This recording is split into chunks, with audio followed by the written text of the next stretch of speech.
Cordial saludo. Bienvenidos de nuevo a este su espacio de temas y problemas literarios. ¿Has escuchado alguna vez acerca de la obra de Nicolás Guillén? ¿Sabías que estuvo comprometida con la Revolución cubana? ¿Sabías además que este poeta afrocubano fue uno de los primeros, ¿no?, en proyectar y en darle voz a las comunidades negras de su país y al mismo tiempo, por extensión también, en sus diversos viajes a las negritudes a nivel de América Latina? Bueno, si quieres conocer un poco más, dar un vistazo a la obra de este autor, te invito pues a quedarte en el canal, no sin antes recordar que soy Sundiata Keita, escritor, miembro fundador del colectivo artístico Epísteme Colombia y su anfitrión en este su espacio. La obra de Nicolás Guillén es muy extensa, de hecho hay más de 2 docenas de libros, hay un gran sector de la academia que lo estudia, también está vinculado con su participación política, ¿no?, de la que no vamos a entrar a profundizar mucho, pero que no podemos de alguna forma disociar de su obra poética, sobre todo porque él mismo lo vinculó de manera explícita y expresa. Nicolás Guillén nació en 1902 en Camagüey, en Cuba. Perdió a su padre relativamente joven porque es decir, en medio de el accionar de las fuerzas del Estado en ese momento, en 1917, le quitaron la vida a su padre, que era periodista. Guillén tuvo que trabajar entonces como tipógrafo para hacerse cargo pues de su madre y de sus hermanos. Entró a estudiar Derecho, pero tuvo solamente un año, se decepcionó, inclusive hizo un poema sobre esa situación de, pues, la vida académica no fue lo que él esperaba. De ahí en adelante se dedicó a la poesía, al ensayismo, al activismo político. De hecho, como les comentaba, ¿no? No se puede, es indisoluble la vida de la obra en este caso. Se sabe abiertamente, ¿no?, que apoyó, de hecho se afilió al Partido Comunista, ¿no?, porque a finales de los años 30, en 1937, participó en un congreso pues que se llevó a cabo por parte de algunos escritores de bastante renombre en ese momento, ¿cierto? En 1937, cuando estaba en plena guerra civil, donde luchó por el bando republicano, hubo un congreso que tenía que ver con la defensa de la cultura, se celebró en Madrid, en Valencia, en Barcelona, y allí él conoció pues a escritores de gran talla, como Pablo Neruda, como Antonio Machado, Tristan Tzara, César Vallejo, inclusive conoció a Hemingway pues en Cuba. Entonces, digamos que tuvo una gran influencia, ahí se hizo, después él se hace parte forma parte del Partido Comunista, milita activamente en el Partido Comunista. De hecho, en los años 50 tiene que irse, pues, y se ve perseguido por el régimen de Fulgencio Batista. Apoya la Revolución Cubana. De hecho, recibió de manos del mismo Fidel Castro uno de los premios, pues, que se daban allá o que se dieron dentro del régimen de Castro, la Orden de José Martí. Ya él muere en el año de 1989, o sea, tuvo una larga vida, muere de Parkinson, y en el año 81, pues Fidel Castro le entrega esta orden de José Martí, pues otro gran poeta. También pues lo galardonaron con el Premio Nacional de Literatura de Cuba. Fue además quien presidió la Unión Nacional de Escritores de Cuba. En el año 1961, mal no recuerdo, y además de eso lo presidió durante 25 años. Entonces estuvo de una manera expresa vinculado a todo este proyecto de la Revolución Cubana, del cual no vamos a entrar a hablar, ¿cierto?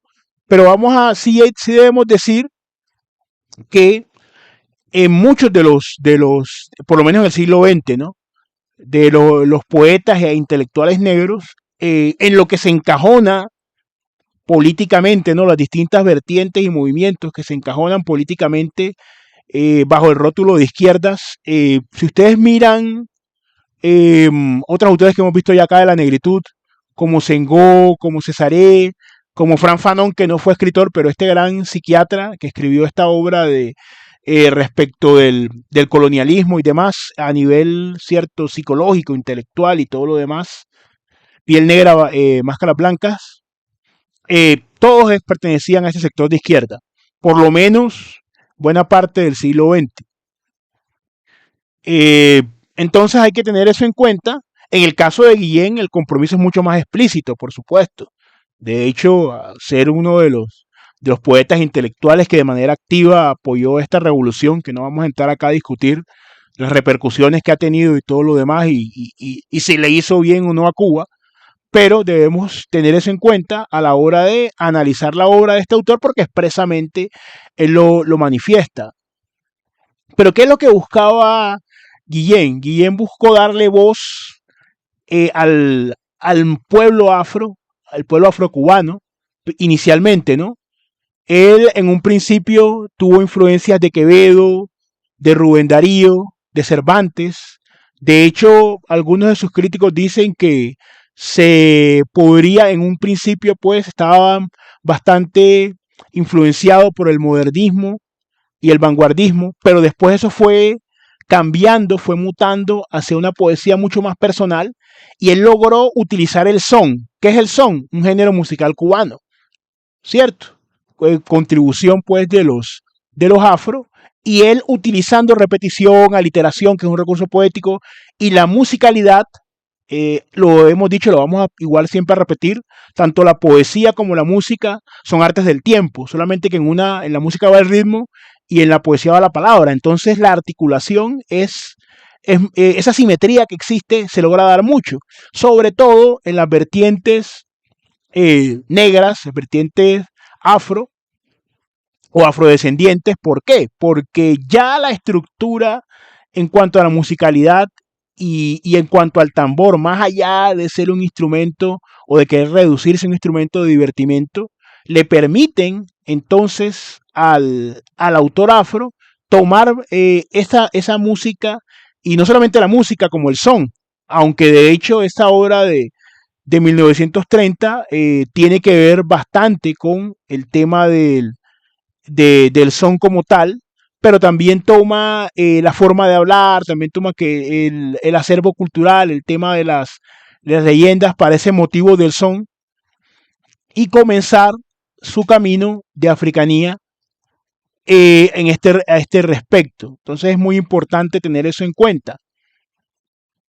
Después de esto, ya esto manifestado, ¿no? Cómo construye este poeta, por así decirlo, de hecho, estos poemas, ¿no? Relativos en este libro de 1930, muchos fueron musicalizados, es decir, él toma de la música, la pasa por el filtro de la poesía y eso se popularizan porque otros artistas pues los musicalizan. Tener eso también bastante en cuenta, esos juegos y esas interrelaciones. Realmente es muy extensa su obra. También logró viajar, estuvo en América Latina en los años 40, en países como Venezuela, como Colombia. Estuvo en diferentes países y también tuvo vasos comunicantes con los intelectuales de esa época. Entonces fue un hombre, por decirlo así, cosmopolita, ¿cierto? Pese a que pasó también sin mucho tiempo después ya en Cuba y conforme pues al régimen de los Castro y demás, con las limitaciones que eso le pudo traer. Pero de todas maneras es importante tener en cuenta la visión que este hombre tuvo y la poesía militante. En su caso podemos hablar de una poesía militante en la que él vinculó pues los ideales o el ideario de esa revolución con la oportunidad de expresión de las voces negras. Queremos leer algunos poemas de Guillén, como siempre, para que ustedes desde un punto de vista personal y con un ánimo exploratorio, pues para quienes no hayan tenido la oportunidad de leer a este autor que tiene una gran cantidad de poemas también de una altísima calidad, ¿cierto? Vamos entonces a leer algunos particularmente como para ver algunos periodos históricos. Este se llama Canto Negro. Esta obra está enmarcado en la obra de Songoro Kosongo, Poemas Mulatos, de 1931. Es decir, ya él venía de motivo de son, y va adentrándose un poco más para rescatar y en toda esa musicalidad. Y vamos a ver unos elementos comunes, al final lo vamos a decir, que tiene pues con una gran cantidad, inclusive de poemas que ya hemos tenido aquí en el canal, eh, como Candelario Beso e intelectuales como Manuel Zapato Oliveira. Vamos a ver que hay unas vinculaciones. Entonces leamos este que se llama Canto Negro. Yambambó, yambambé, repica el congo solongo, repica el negro, bien negro, congo solongo del songo, baila yambó sobre un pie, mamatomba, serembé, cuserembá, el negro canta y se ajuma, el negro se ajuma y canta, el negro canta y se va. Acuememe serembó, ayé, yambó, ayé, tamba, tamba, tamba, tamba, tamba del negro que tumba, tumba del negro, caramba, caramba que el negro tumba, yamba, yambó, yambambé. Aquí vemos pues evidentemente todo lo que tiene que ver con la musicalidad, con el ritmo de lo que estábamos hablando hace un momento, y esa reiteración de sonidos y esa literación con la que él juega tiene que ver mucho también con los motivos del tambor. Lo vimos, por ejemplo, también cuando hablamos de Jorge Artel, cuando hablamos de estos poetas colombianos, ¿cierto? Vemos que la africanía se vincula mediante el sonido y mediante el tambor. Entonces no se trata de una coincidencia, no se trata de una escasez de motivos, como irresponsablemente creo yo se ha llegado a decir que tienen los poetas afro, pues que están vinculados más allá del color de la piel, porque inclusive Nicolás Guillén, concebía, venía de mulatos, pues, concebía, pues, también, por eso en esta obra el subtítulo es Poemas Mulatos. De hecho, él tiene un poema bastante bello, se llama La Muralla, es un poema donde en lugar de la muralla ser un símbolo que divide a negros y blancos, ustedes lo pueden buscar, él dice que tomándose de las manos blancas y las manos negras, formar una muralla, ¿no? Que se extienda en unidad. Entonces, digamos que él no hace una separación, no es segregacionista respecto al tono, al color de la piel, pero reivindica la negritud, que hemos visto que tiene diferentes tipos de expresión. Leamos otro, se llama El Caribe. El Caribe. En el acuario del Gran Zoo nada el Caribe. Este animal marítimo y enigmático tiene una cresta de cristal, el lomo azul, la cola verde, vientre de compacto coral, grises aletas de ciclón. En el acuario, esta inscripción: cuidado, muerde. Aquí en el Caribe, mediante distintas metáforas y mediante distintas articulaciones entre la imagen, el color, ¿cierto? No apela tanto al sonido, sino que eh, personifica al gran mar Caribe y a los pueblos que lo habitan, ¿cierto? Con diferentes características y además insiste al final, cuidado muerte, es decir, que el Caribe no está indefenso, no está inerme frente a cualquier ataque que le puedan llegar a realizar. Tenemos que tener en cuenta aquí también la afiliación política y la forma en la que este autor veía el mundo. Vamos a leer otro poema, se llama Mujer Nueva. Mujer Nueva, con el círculo ecuatorial ceñido a la cintura como a un pequeño mundo, la negra, mujer nueva, avanza en su ligera bata de serpiente. Coronada de palmas, como una diosa recién llegada, ella trae la palabra inédita, el anca fuerte, la voz, el diente, la mañana y el salto. Chorro de sangre joven, bajo un pedazo de piel fresca, y el pie incansable para la pista profunda del tambor. Esta vinculación, por ejemplo, Senghó tiene un poema que se llama Mujer Negra, este se llama Mujer Nueva, pero vincula también al Renacimiento, ¿cierto?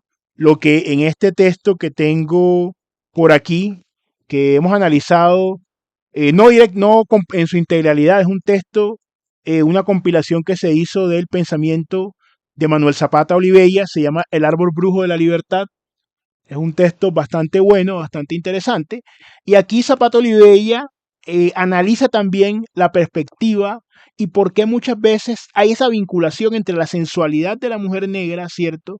La fertilidad que tiene y el baile. Porque hay que recordar que estas personas esclavizadas al llegar acá, a la nueva casa, a la Casa de las Américas, debían y se preocupaban por mantener su estirpe, sobre todo los que, por ejemplo, en San Basilio de Palenque, que lo fundaron, que fue el primer pueblo libre de América, reconocido así por la corona española de ese momento, ellos realmente luchaban y una de las formas de lucha y de resistencia, aparte del baile que les recordaba el África, era la reproducción. En este sentido, hay un texto muy interesante, lo vamos a estar analizando después, que es La llama doble. Es un texto de Octavio Paz, un gran ensayista, uno de los más notables ensayistas de América Latina, pero él en ese texto disocia el erotismo y la reproducción en cuanto al tema del erotismo como palabra en la poesía y demás, pero vemos, o es una interpretación por lo menos que yo hago, eso sí no lo voy a endilgar a Zapato Olivella, ni mucho menos, ¿cierto? Pero por lo menos vemos que teniendo en cuenta esos elementos que están en la historia, vemos que hay una vinculación, es decir, mientras que en esta idea abstracta, esa división que se hace, eh, heredera del pensamiento occidental y que está justificada en el ensayo, en este libro pues de Octavio Paz, esa división entre erotismo y reproducción, en estos poetas de la diáspora africana, por el contrario, hay una vinculación. La poesía que se hace, aunque tiene unos tintes de erotismo, lo vincula siempre con una reproducción, con el tambor y con el baile, que no son elementos accidentales, sino que son elementos fundacionales de este tipo de poesía. Pero bueno, lo más importante ahora, queremos saber qué opinas de este poeta Nicolás Guillén. ¿Lo conocías? Si lo conocías, ¿cuáles son tus poemas favoritos de Guillén? Te invitamos, por supuesto, a suscribirte al canal, dejar el like, comentar, ¿cierto? Estas y otras cosas que tengas para decir y también compartir el contenido. Por el momento, y como siempre, un gusto estar con ustedes, compartir acá este espacio. No siendo más por el momento, nos veremos en un siguiente episodio de Epísteme Colombia Literatura.